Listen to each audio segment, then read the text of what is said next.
ஆன்மீக அன்பர்கள் அனைவருக்கும் வணக்கம். உங்களை எல்லாம் இந்த ஆன்மீக சேனல் மூலியமாக சந்திக்கிறதால நாங்கள் ரொம்ப சந்தோஷப்படுறோம். நாங்கள் போகிற வீடியோ எல்லாம் உங்களுக்கு பிடிச்சிருந்ததுன்னா நீங்கள் லைக் பண்ணுங்க, ஷேர் பண்ணுங்க, குளத்தூர் பாபா டெம்பிள் சேனலுக்கு நீங்கள் சப்ஸ்கிரைப் பண்ணுங்க. நீங்கள்லாம் என்னோட வரும்பொழுது இன்னும் நிறைய விஷயங்களை சொல்ல நாங்கள் கடமைப்பட்டிருக்கோம். வாங்க இப்போ நம்ம வீடியோக்குள்ள போகலாம். இன்னைக்கு புரட்டாசி மாத வழிபாட்டு சிறப்புகள் அப்படிங்கிறத பற்றி ஒரு சின்ன பதிவு நான் உங்களுக்கு கொடுக்க போறேன். புரட்டாசி மாதம் வந்தாலே பெருமாள் வழிபாடு நம்முடைய நினைவுக்கு தானாவே வந்துடும். எங்க பார்த்தாலும் பெருமாளுடைய நாமங்கள் தான்.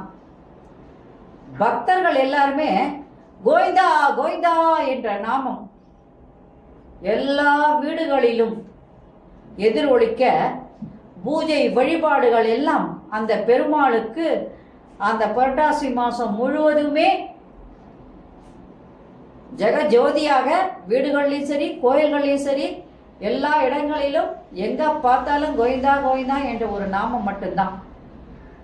இந்த வருஷம் இந்த சிறப்புமிக்க புரட்டாசி மாதம் 17/9/2024 செவ்வாய்க்கிழமை முழு பௌர்ணமி தினத்தன்று பிறக்கின்றது. இப்ப பாத்தீங்கன்னா இந்த மாசம் அந்த புரட்டாசி மாசத்துல 5 சனிக்கிழமை வருது. அந்த 5 சனிக்கிழமையும் விரதத்திற்குரிய ஒரு நல்ல நாள்கள் தான். அந்த நாள்ல நம்ம எல்லாம் தலையை போடலாம். அதனால வழிபாட்டிற்குரிய நாட்களாக அந்த 5 சனிக்கிழமையும் வருது. இந்த வருஷம் இந்த மாதிரி சிறப்பு அமைஞ்சிருக்கிறதுனால இந்த வருடம் வருகின்ற முதல் நாள் அன்னைக்கு புரட்டாசி மாசமும் பிறக்குது, சத்யநாராயணா பூஜையும் நடக்குது, அதே நேரத்தில் பௌர்ணமி பூஜை நடக்குது, கிரிவலம் வருகின்ற வழிபாடுகளும் நடக்குது. இவ்வளவு சிறப்புமிக்க ஒரு நாளாக இந்த புரட்டாசி மாசமானது இந்த வருஷம் முதல் தொடக்கமாக உள்ளது. இப்போ அடுத்தபடியா நீங்க பார்க்க போறது உண்டியல் காணிக்கை. திருமால் பக்தர்களில் பெரும்பாலோர் என்ன பண்ணுவாங்கன்னா, திருப்பதி ஏழுமலையானுக்காக உண்டியல் இட்டு வீட்டுல ஒரு உண்டியல் வச்சிருப்பாங்க.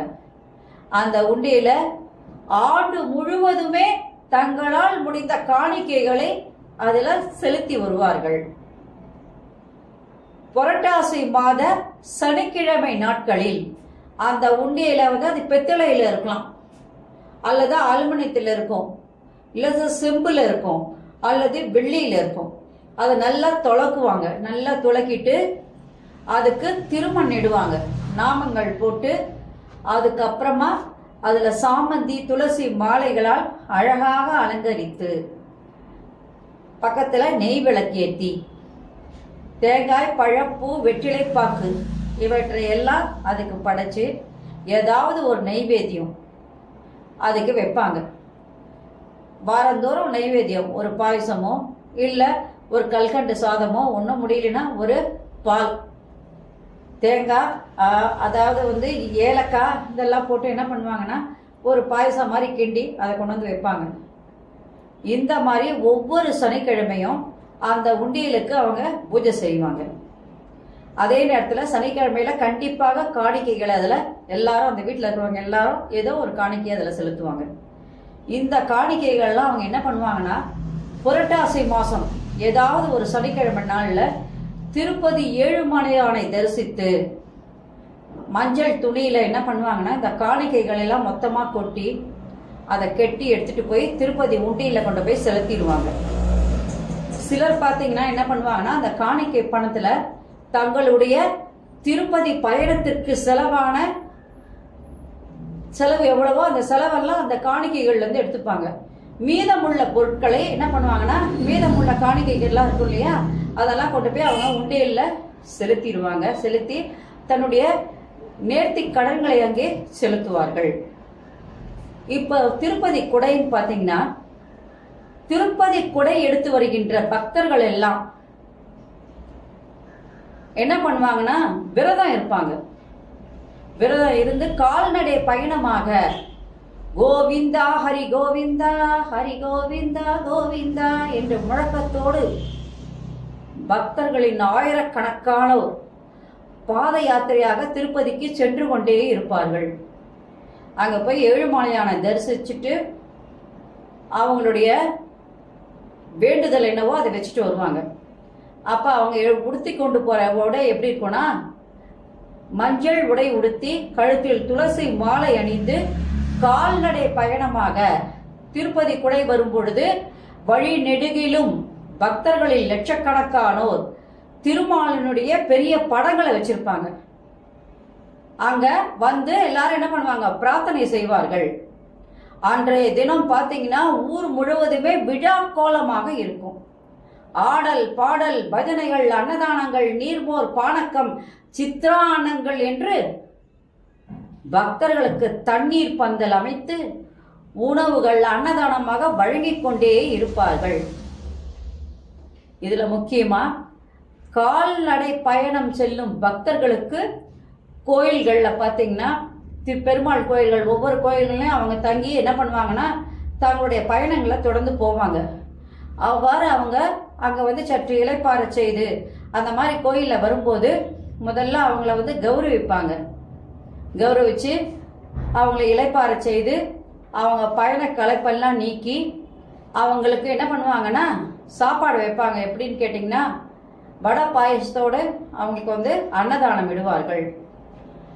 அதுக்கப்புறம் அவங்க வந்து கால்நடை பயணங்களை தொடர்ந்து நடந்து போய் திருப்பதியை சென்று அடைவார்கள். இப்போ இந்த திருப்பதி கொடை வரும்பொழுது நிறைய பேர் என்ன பண்ணுவாங்கன்னா திருப்பதிக்கு போக முடியல அப்படின்னு சொன்னா முடியை வெட்டி காணிக்கைகளை செலுத்துவாங்க, மொட்டை அடிச்சுப்பாங்க. சிலர் விரும்பும் காணிக்கைகளை அந்த உண்டியல்களை கொண்டு போய் செலுத்துவாங்க.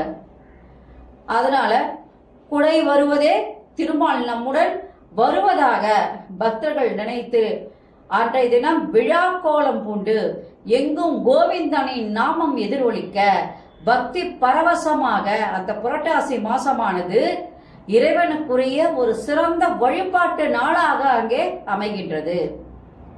இதுக்கு அப்புறமா நான் ஒவ்வொரு விளக்கமாக புரட்டாசி மாசம் சொன்னா இதுல நிறைய விளக்கங்கள் இருக்கு. இதையெல்லாம் தொடர்ந்து நான் ஒவ்வொரு பதிவா உங்களுக்கு கொடுத்துட்டு வரேன். அந்த பதிவுகள்லாம் நீங்க பார்க்கும்போது உங்களுக்கு எல்லா விஷயங்களும் புரிய ஆரம்பிக்கும். நன்றி, வணக்கம். இந்த வீடியோ உங்களுக்கு பிடிச்சிருந்ததுன்னா நீங்க லைக் பண்ணுங்க, ஷேர் பண்ணுங்க. கொளத்தூர் பாபா டெம்பிள் சேனலுக்கு நீங்க சப்ஸ்கிரைப் பண்ணுங்க. நீங்கள்லாம் என்னோட வரும்பொழுது இன்னும் நிறைய விஷயங்களை சொல்ல நான் கடமைப்பட்டிருக்கேன். நன்றி, வணக்கம். அனைவருக்கும் நலம் உண்டாகட்டும். ஓம் நமோ நாராயணாய நமக. ஓம் கோவிந்தாய நமக. Subscribe to my channel and please press the bell icon for more videos.